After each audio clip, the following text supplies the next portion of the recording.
Hi everyone, JJ here. Welcome back. Well, it's been quite a long time since I posted here on the financial channel, the markets channel, I'm calling it now, and I might do more of it. Something really caught my eye today, and I wanted to respond to it, and I might do this more on this channel. As I said, the AI bull market is perfectly tracking the original 90s internet boom, and there's a really interesting chart here about it tracking pretty well. So I want to respond to this. I posted about this kind of thing before, about the echoes of the dot-com bubble with the AI revolution, the AI boom going on. It's been a while, quite a few months since I talked about it, and things are progressing and stocks are still going nuts. So let's see what they say here on the compound. That's Josh Brown. He's got some commentators on here, and they've got a really good chart, or one of them's got a really good chart of this. Let's get into it.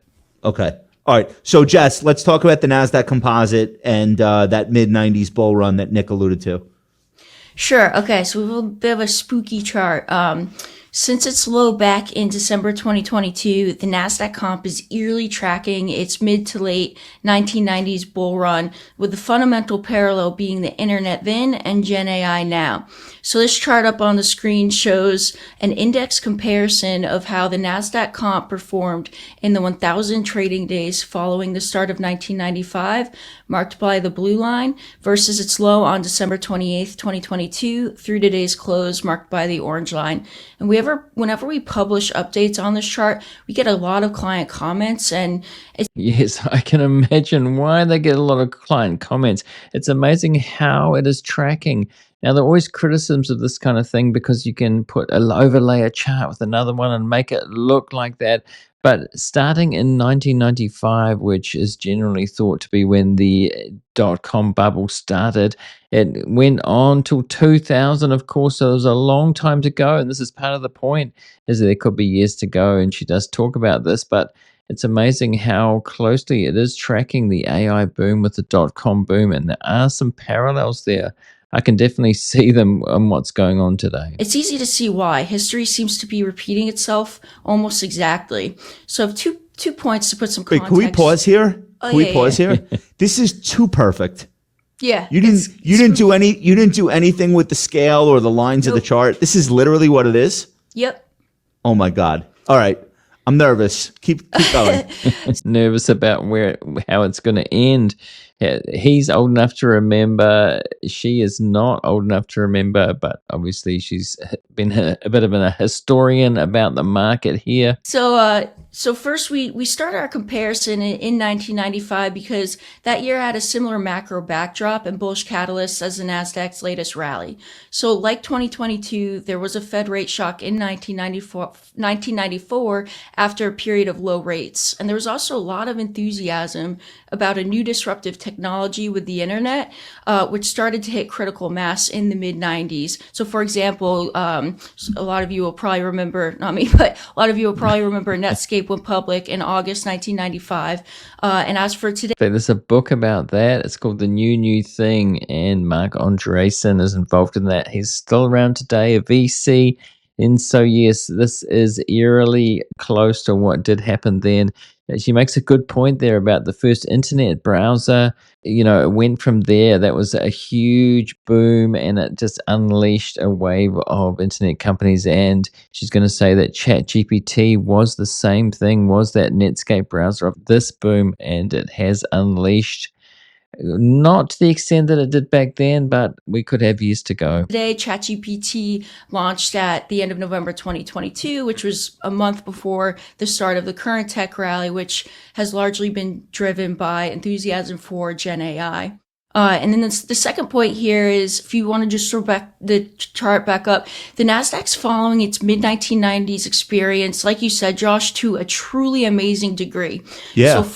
So Friday marked the 639th trading day from the Nasdaq's low in December 2022, and it's up 100. Okay, so December 2022, that NASDAQ low, there was a tech bear market in 2022. Some of the tech stocks, especially the speculative ones, came down 60, 70, 80, even 90%. And so it's rocketed up since then. And the word dips during that internet bubble as well. 4% since then. On the same day in the 1990s tech stock rally, which was in early July 1997, the index was up 100% from the start of 1995. So super close.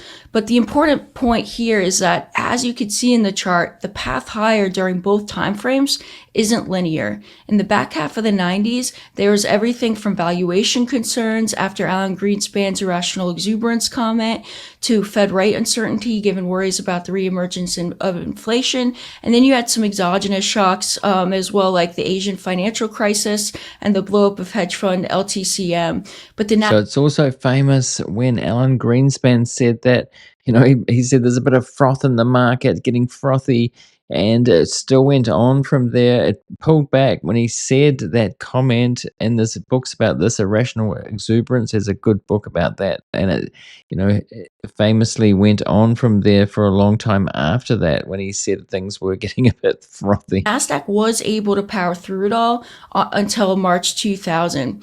So our big takeaway from this chart is that the mid to late 1990s experience shows bull markets do occasionally face pullbacks from growth scares, policy uncertainty, and valuation concerns, all of which are happening now as well.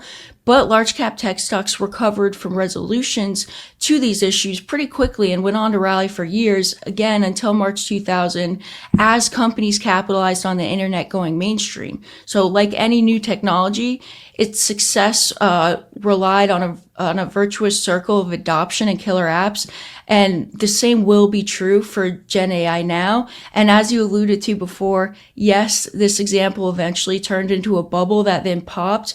But we do think that this comparison shows U.S. large cap tech stocks are still early in a secular bull run driven by monetization opportunities around Gen AI. Okay, so let's stop it there. Tell me what you think in the comments. I haven't posted here, as I said, for a long time. If there's people watching this, do comment on what you think. She thinks that it's got a long way to go yet, and it's just getting started. Of course, there is talk with AI about AI agents and apps coming in, so there could be years to go yet, thinking that this is the top. I mean, some of the valuations are incredible. If you think of Palantir, the valuations are really up there. The price to sales is incredible. All of the metrics are getting way up there. It's like the internet in the 1990s. And that's Jessica, how far away are we from that hypothetical March 2000? Like, how many months away would that be? Of course, still the March 2000 is when it popped, when it started to pop. People thought after that it would go back up again, but it did not. It lasted years, and then we got these Mag 7. The Mag 7 we see today started really from there. Meta didn't start till well after that, but Amazon was certainly in that dotcom bubble. So right now we're about in July 1997. Like we're like a few years away. So we have like years. We have a long time, yeah. If that paradigm, I mean, of course, like none of us think it's really going to match perfectly with the end of this thing. Yeah, if it is an end. Okay. Yeah, we're not saying that the past is prologue, but this is one reason, though, why we viewed the last few months of volatility as buying opportunities. So, for example, we published a report to our clients. So this is only opinion, by the way. Nobody knows what's going to happen. It could end tomorrow. It could go on for years, like she is saying it could here. But it has to be said there aren't a lot of IPOs going on right now, which in the internet boom we had companies that were pre-revenue. I've seen a few like that recently. People saying, pre-revenue companies are valued highly, but until we see a great wave of IPOs, perhaps we aren't quite there yet. We've seen some high valuations. We've seen some stocks go nuts like Nvidia. Tesla, who's involved in the AI, has sort of been stagnating a bit lately. I've been talking a lot about that on the other channel, of course. Nvidia has really gone up, and is these new companies to look out for, the AI companies that are keeping on going. And when it gets more and more ridiculous, that would be heading into territory like the dot-com bubble. If you live through it, you know what I mean. It's back on April 10th that said the NASDAQ 100 and U.S. large cap tech sector should rally since both hit 3 standard deviations to the downside over the prior 50 days, and they're up 26 and 34% since then. And our 1990s experience, or 1990s comparison, shows they should continue to rally from here. I do have one caveat, though. Okay, one caveat. We'll listen to this. If you're getting value out of this episode so far, by the way, I'd really appreciate it if you remember to hit that like button to help the algorithm to spread it to more people. Really would help, especially because I haven't posted here for so long, but I do plan to. So give us a plug, especially get to that 1,000, hopefully, subscribers relatively quickly if I keep going on this. And we still do need to cross the chasm in tech speak and see wider adoption of Gen AI across more applications and chatbots like ChatGPT. That's why the market is rewarding so few names with Gen AI premiums, because it's still unclear how this technology will develop and see mainstream adoption. This isn't an argument for a bubble forming and bursting as much as returns just not getting as crazy as the late 1990s, but still chugging along at a decent clip. So actually last week we wrote a note that said, that was kind of bold, but the Magnificent Seven is dead, with investors now picking winners and losers between U.S. big tech names. Those that best leverage Gen AI are outperforming this year. NVIDIA, Meta, Microsoft, Broadcom. There's big dispersion in that. Okay, we'll leave it there. So there are more speculative names coming on. The Mag 7 not doing so well, but some other names that they mentioned before, like Palantir, as I said, are really racing ahead. NVIDIA's still up there, but some smaller names starting to rocket. And we've got the crypto as well. So it's starting to look more like 2021. If you were investing through 2020, 2021, you know what I'm talking about there. But when we see something like the SPAC boom, that could be a sign that we're getting into really speculative territory again. Anyway, what do you think of this? That's my first video back into the game here, investing and finance videos. So I'm going to put a related video right there. Do go and see that now if you want to, and a subscribe link on screen. Do subscribe if you want to see more of this from me in the very near future. I'll try and do more of these. Got 3 channels now, politics and the main channel, which is mostly Elon and Tesla at the moment, and this finance. So I'd like to get back into it. The market is certainly interesting. If we're going into another bubble, I want to be making videos through that. Definitely historic period. It's starting to look like that. Let's see what happens, and let me know in the comments what you think. Thanks for watching this one, and I'll see you in the next one.